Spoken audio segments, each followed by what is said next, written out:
Inheritance. दोस्तों पिछले video में हमने ऑब्जेक्ट ओरिएंटेड प्रोग्रामिंग के बारे में पढ़ा था और उसका जो पहला पिलर है दैट इज इनकैप्सुलेशन, उसके बारे में पढ़ा था। आज हम देखेंगे इनहेरिटेंस क्या होता है। तो inheritance basically when a child class, और चाइल्ड क्लास को हम सब क्लास भी बोलते हैं, अगर इनहेरिट करता है बिहेवियर को या प्रॉपर्टी को अपने पेरेंट्स से, तो उसको बेसिकली हम लोग क्या बोलते हैं, इनहेरिटेंस बोलते हैं।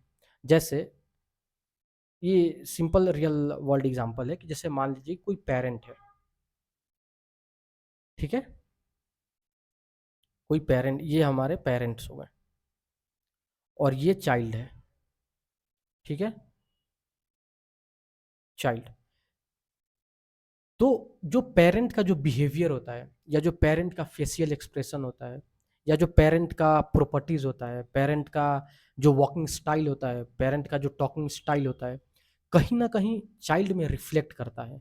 तो यहाँ से मैं क्या कंक्लूड कर सकता हूँ कि जो चाइल्ड है अपने पेरेंट के प्रॉपर्टीज को या बिहेवियर को क्या कर रहा है, होल्ड कर रहा है या इनहेरिट कर रहा है। ठीक है, तो इसी को प्रोग्रामिंग की दुनिया में हम क्या बोलते हैं, इनहेरिटेंस। ठीक है, तो आपने देखा होगा किसी किसी लड़के को कि उस लड़के के चाल को देख के आप समझ पाएंगे कि ये उनका लड़का है ना। तो मतलब जो भी पेरेंट का जो बिहेवियर होता है वो कहीं ना कहीं चाइल्ड में क्या होता है, रिफ्लेक्ट होता है। तो ये तो हमारा बायोलॉजिकल वर्ल्ड में हमने इस चीज़ को रिलेट किया, और इसी को प्रोग्रामिंग प्रोग्रामिंग के वर्ल्ड में भी सेम चीज़ हम क्या करते हैं, अप्लाई करते हैं, और इसी सेम सिनेरियो को बोला गया है इनहेरिटेंस। तो इसको हम कोडिंग के थ्रू करके देखते हैं। ठीक है, तो सबसे पहले मैं क्या करता हूँ, मैं एक क्लास बनाता हूँ पेरेंट करके,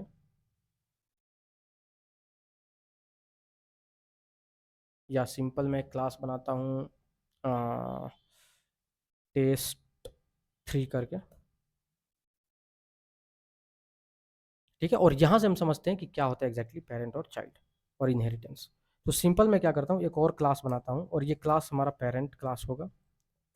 अब मान लो कि पेरेंट क्लास जो है हमारे पास, या इसी को आप क्या बोल सकते हो, सुपर क्लास भी बोल सकते हो। ठीक है, तो जो ये पेरेंट क्लास है इसका नाम मैंने सिंपली पेरेंट ही रख दिया, आप कुछ भी रख सकते हो, है ना। और मान लो कि इस इनके पास कुछ बिहेवियर है इस क्लास के पास, तो मैंने सिंपली लिखा स्ट्रिंग, लेट्स से क्या बोलूँ, कलर, फिर मैं स्ट्रिंग इंटेलिजेंस, फिर मैं लिखता हूँ लेट्स से इंट हाइट। ठीक है, और आपने ये भी महसूस किया होगा कि अगर किसी के मम्मी पापा काफ़ी लंबे होते हैं तो काफ़ी चांस है कि उनका बेटा भी लंबा ही होगा। ठीक है, पर दिस इज़ नॉट, मतलब ये कभी कभी गलत भी हो सकता है ना। अब मैं एक बनाता हूँ क्लास चाइल्ड, और ये अब हम यहाँ पे एक्सटेंड्स कीवर्ड का यूज करते हैं। तो अगर चाइल्ड अगर पेरेंट को क्या कर रहा है, इनहेरिट कर रहा है, तो वहाँ पे हम एक्सटेंड्स कीवर्ड का यूज करेंगे, एक्सटेंड्स पेरेंट। ठीक है, और इसके पास मान लो कि इस पेरेंट के पास कुछ मेथड है, जैसे मान लो कि मैं बोल देता हूँ जो कलर है वो समथिंग लाइक वाइटिश। ठीक है, जो इंटेलिजेंस है वो मैं बोल सकता हूँ कि मीडियोकर। ठीक है, और लेट्स से एवरेज। और जो हाइट है, मैं हाइट बोल दे रहा हूँ जैसे 5.7। ठीक है, कि मैंने इंच में ले लिया है, या फिर आप इसको डबल ले लो। क्लियर। अब ये जो चाइल्ड है, इस चाइल्ड ने क्या किया है, पेरेंट को इनहेरिट किया है, और जैसे ही इस चाइल्ड ने इस पेरेंट को इनहेरिट किया, इसके सारे के सारे जो प्रॉपर्टीज हैं ये क्या हो जाएगा, इसमें इनहेरिट हो जाएगा, इसमें आ जाएगा। अब मैं एक क्लास बनाता हूँ, या क्लास हमने ऑलरेडी बना रखा है। अब मैं यहाँ पे क्या करता हूँ, आप ध्यान से देखना, मैंने लिखा मेन, और यहाँ पे मैं चाइल्ड का ऑब्जेक्ट बनाऊंगा, आप ध्यान से देना, child is equal to new child. ठीक है, यहाँ पे मैं ओबीजे लिख दूँ ताकि आप कंफ्यूज ना हो। ठीक है, अब मैं सिंपली मैं क्या करता हूँ, हालांकि ये इनकैप्सुलेटेड नहीं है प्रोग्राम, बस मैं आपको समझाने के लिए इसको मैं बता रहा हूँ, ठीक है। मैंने बोला ओबीजे डॉट, ये देखो कलर। अब आप एक बात बताओ, क्या चाइल्ड क्लास में हमने कलर को कहीं भी डिफाइन किया है या कहीं भी डिक्लेयर किया है? नहीं किया है। ये कहाँ से आ रहा है? ये पेरेंट से इनहेरिट होके आ रहा है चाइल्ड में। तो भले ही आपने कोई प्रॉपर्टी यहाँ चाइल्ड में डिफाइन ना की हो, स्टिल अगर आप पेरेंट को एक्सटेंड कर रहे हो, तो पेरेंट के जो प्रॉपर्टीज होंगे बाय डिफॉल्ट क्या हो जाएंगे? चाइल्ड में रिफ्लेक्ट हो जाएंगे, जैसे यहाँ पे आपको ये दिखाई दे रहा है ना। फॉर मोर रीडेबिलिटी मैं इसको चाइल्ड ही रखता हूँ, ठीक है। तो ये जो कलर जो प्रॉपर्टी था, ये किसका था? ये पेरेंट का था, लेकिन ये चाइल्ड में भी प्रतीत हो रहा है, ये चाइल्ड में भी रिजेंबल हो रहा है। क्लियर है? अगर मैं यहाँ पे मैं सिंपली बोलूँ चाइल्ड डॉट, आप देखो यहाँ पे कलर भी है, हाइट भी है, इंटेलिजेंस भी है, तीनों चीज यहाँ पे आ गया है, ठीक है। तो अगर मैं इसको इस प्रोग्राम को रन करूं तो आप यहाँ पे देख पाओगे कि जो कलर हमें मिलेगा दैट इज वाइटिश, एंड जो इंटेलिजेंस मिलेगा दैट इज एवरेज, ठीक है। सॉरी, हाइट जो है दैट इज 5.6। अगर आप एवरेज को प्रिंट, सॉरी इंटेलिजेंस को प्रिंट करोगे तो आपको एवरेज मिलेगा। तो आप इनहेरिटेंस समझ पा रहे हो क्या है? अगर चाइल्ड ने अपने पेरेंट को क्या किया? एक्सटेंड किया, अपने पेरेंट को इनहेरिट किया, तो जो पेरेंट के जो प्रॉपर्टीज होंगे वो क्या होंगे? चाइल्ड में ऑटोमेटिक आ जाएगा, ठीक है। अब थोड़ा सा मैं बिहेवियर की बात करूँ, तो बिहेवियर जनरली हम लोग मेथड्स को बोलते हैं। तो मैंने यहाँ पे सिंपली एक मेथड बनाया, पब्लिक वॉइड, सिंपली मैं पेरेंट मेथड यहाँ पे लिखता हूँ, पेरेंट मेथड, ठीक है, क्योंकि मैं पेरेंट में इसको बना रहा हूँ। और यहाँ पे मैं सिंपल लिखता हूँ मेथड कॉल्ड, या पेरेंट मेथड कॉल्ड। क्लियर है?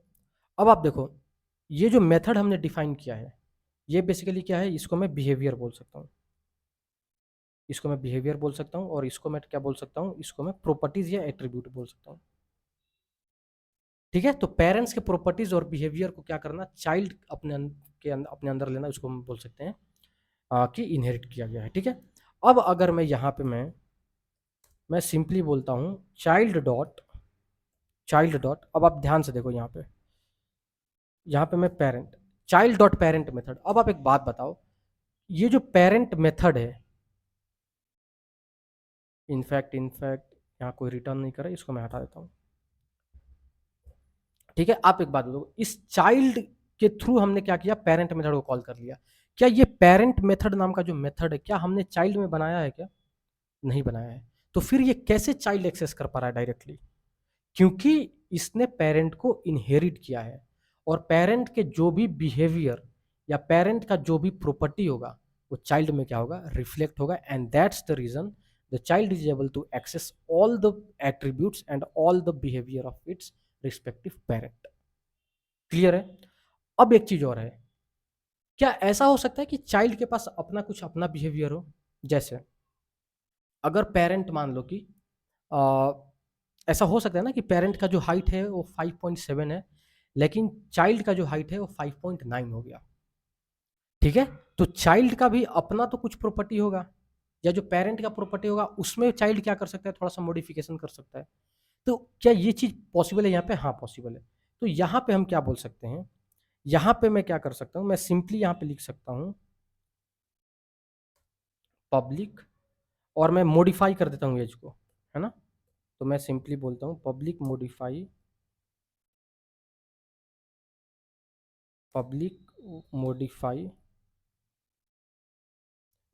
एज। तो मैंने एज को क्या कर दिया? मैंने एज को मॉडिफाई कर दिया, तो सिंपली मैं बोल देता हूँ एज को भाई 5.9 बना दो, एज को क्या बना दो? 5.9 बना दो। सॉरी, हाइट है ना यहाँ पे, मैंने बोल दिया कि हाइट को क्या कर दो? 5.9 बना दो। अब एक बात बताओ, अब जो हाइट जो प्रिंट होगा, अब ये जो हाइट प्रिंट होगा, अभी क्या प्रिंट होगा? अभी तो ये प्रिंट होगा 5.7। अब यहाँ पे मैंने क्या किया? मैंने चाइल्ड क्या किया? चाइल्ड अपना हाइट बढ़ा दिया, अपना अपना हाइट को क्या कर लिया? मॉडिफाई कर लिया। अब मॉडिफाई करने के बाद अगर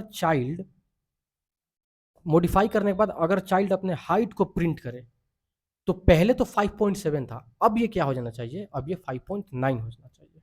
अगर मैं इसको रन करूं तो आप ध्यान से देखो, पहले 5.7 था, अब ये क्या हो गया, 5.9 हो गया। तो क्या चाइल्ड क्लास अपना खुद का प्रॉपर्टी या अपना खुद का बिहेवियर शो कर सकता है? डेफिनेटली कर सकता है। तो चाइल्ड के पास अपना खुद का प्रॉपर्टी होगा या अपना खुद का बिहेवियर होगा। जैसे ये तो प्रॉपर्टी किसका था, पेरेंट का था। क्या चाइल्ड का अपना प्रॉपर्टी हो सकता है? डेफिनेटली हो सकता है। अगर मैं बोल देता हूँ चाइल्ड का नेम, ठीक है, चाइल्ड 1, ठीक है, या चाइल्ड सिंपली मैं लिख दे रहा हूँ, तो ये हो सकता है ना। अगर मैं इसको मैं प्रिंट कर दूं, आप ध्यान से देखो, मैंने सिंपली बोला चाइल्ड डॉट नेम, ठीक है, तो ये देखो यहाँ पे ये शो कर देगा चाइल्ड, ठीक है, ये चाइल्ड शो कर दे रहा है। तो यहाँ पे इस चाइल्ड के पास कितने प्रॉपर्टी हैं? इस चाइल्ड के पास टोटल 3 प्रॉपर्टी हो गए। Colour, intelligence, height taken from parent and name taken, name itself coming from the child class. तो पेरेंट में टोटल हमारे पास 3 प्रॉपर्टी हैं, लेकिन चाइल्ड में हमने भले ही एक्सप्लिसिटली एक मेंशन किया है, पर वो इम्प्लिसिटली ऊपर से कितना आ रहा है, 3, और इसका अपना एक 4। तो चाइल्ड के पास टोटल प्रॉपर्टी हो गया 4, और चाइल्ड के पास जो बिहेवियर है, एक तो पेरेंट से आ रहा है, और एक इसने खुद से क्या किया, अपना बिहेवियर शो किया, अपने हाइट को क्या करके, इंक्रीज करके। तो आप समझ पा रहे हो कि इनहेरिटेंस क्या होता है। इनहेरिटेंस बेसिकली क्या हुआ, जो मैं यहाँ पे लिखा, कि चाइल्ड जो होता है ये इनहेरिट करता है प्रॉपर्टी को, मतलब फील्ड या मेथड को, किससे, पेरेंट क्लास से, ठीक है। अब दूसरा जो हमारा इसका बेनिफिट क्या है, तो बेनिफिट है हमारा कोड रीयूजेबिलिटी। मतलब कि अगर मैं यहाँ पे, आप देखो मैंने यहाँ पे पेरेंट मेथड को कॉल किया, तो क्या हमें अपने क्लास में पेरेंट मेथड बनाना पड़ा? नहीं बनाना पड़ा। तो आपको पेरेंट मेथड, आपने पेरेंट वाला ही जो मेथड है आपने उसको क्या कर लिया, रीयूज कर लिया। आपको अपने लिए अलग से मेथड नहीं बनाना पड़ा, आपने पेरेंट वाला एट्रीब्यूट ही क्या कर लिया, रीयूज कर लिया चाइल्ड में। ये देखो, आपने पेरेंट वाला हाइट ही क्या कर लिया, यहाँ पे रीयूज कर लिया, ठीक है। तो अगर यहाँ पे इनहेरिटेंस में अगर ये सब प्रॉपर्टीज या ये सब बिहेवियर नहीं आते, तो आपको दोबारा ये सब कुछ आपको यहाँ पे क्या करना पड़ता, लिखना पड़ता, है ना। तो इससे क्या हो गया, इससे हमारा जो कोड है ये बढ़ गया, है ना। तो इसीलिए इनहेरिटेंस हमें बोलता है कि कोड को बढ़ाना नहीं है, कोड को रीयूज करना है। समझ पा रहे हो आप? तो हमने कोड को क्या कर दिया, रीयूज कर लिया। कोड रीयूज होने से क्या होता है, हमारा कोड का जो साइज होता है वो छोटा हो जाता है, और हम कॉन्साइज हो जाता है पूरा का पूरा हमारा कोड। तो ये जो इनहेरिटेंस का मेन बेनिफिट है, दैट इज कोड रीयूजेबिलिटी। आपको समझ में आ गया, क्लियर है? तो यही हमारा इनहेरिटेंस है, और इस टाइप से आप इंटरव्यूअर को बता सकते हो कि what exactly the inheritance is. Next video में हम देखेंगे जो इसका नेक्स्ट पिलर है, दैट इज पॉलीमॉर्फिज्म। वीडियो को लाइक कर दीजिए, सब्सक्राइब कर दीजिए अगर आपको वीडियो पसंद आ रहा हो तो, और अगर आपको कोई भी डाउट है या कोई भी क्वेरी है तो डेफिनेटली आप कमेंट बॉक्स में कमेंट कीजिए। Thank you so much.